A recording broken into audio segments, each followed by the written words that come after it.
Puis aujourd'hui, je vais vous présenter notre plan conservateur anti-tarif, parce que, évidemment, là, on est au milieu d'une crise.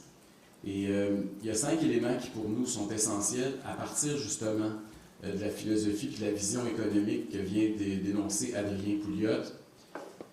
D'abord, les baisses de taxes, les baisses d'impôts, l'abolition de la taxe carbone, le fardeau fiscal des entreprises et des travailleurs au Québec est beaucoup, beaucoup trop élevé.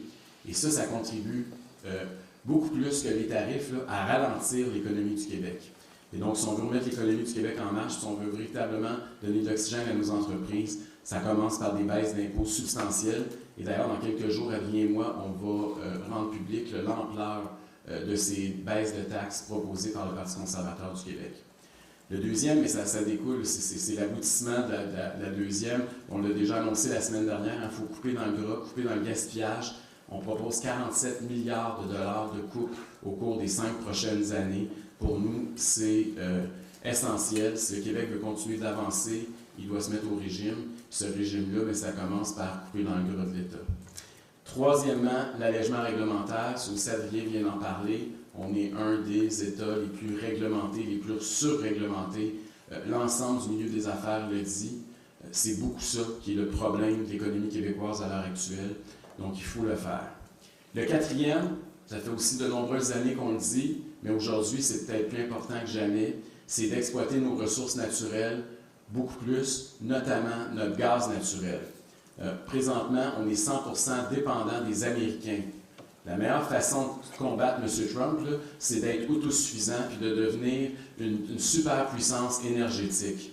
Et pour ça, ça passe par, d'abord et avant tout, l'exploitation responsable de notre gaz naturel au Québec. Et finalement, c'est le point sur lequel je veux le plus m'attarder aujourd'hui, c'est les barrières interprovinciales.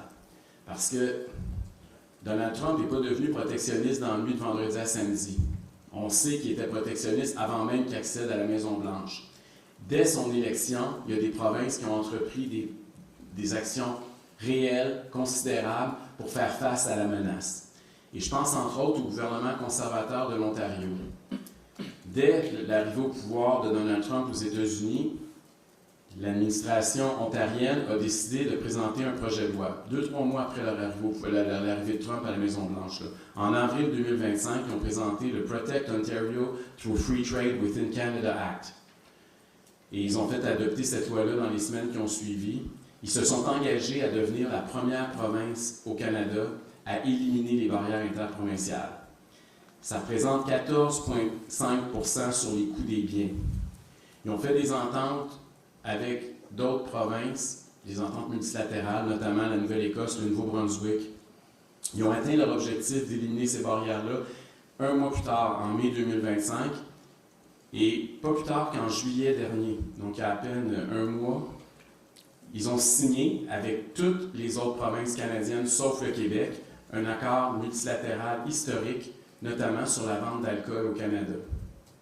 Le Québec est le cancre des barrières interprovinciales au Canada.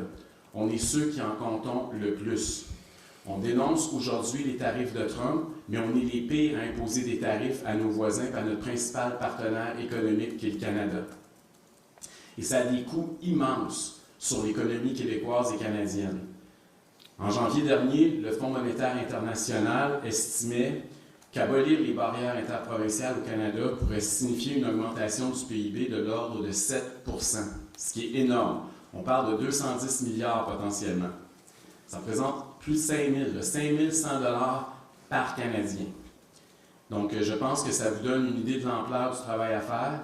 J'ai posé des questions à la première ministre Fréchette au sujet des barrières interprovinciales ce week-end quand on a eu une rencontre virtuelle avec les chefs d'opposition. Madame Fréchette, ça ne faisait pas partie de sa liste de choses à faire, malheureusement.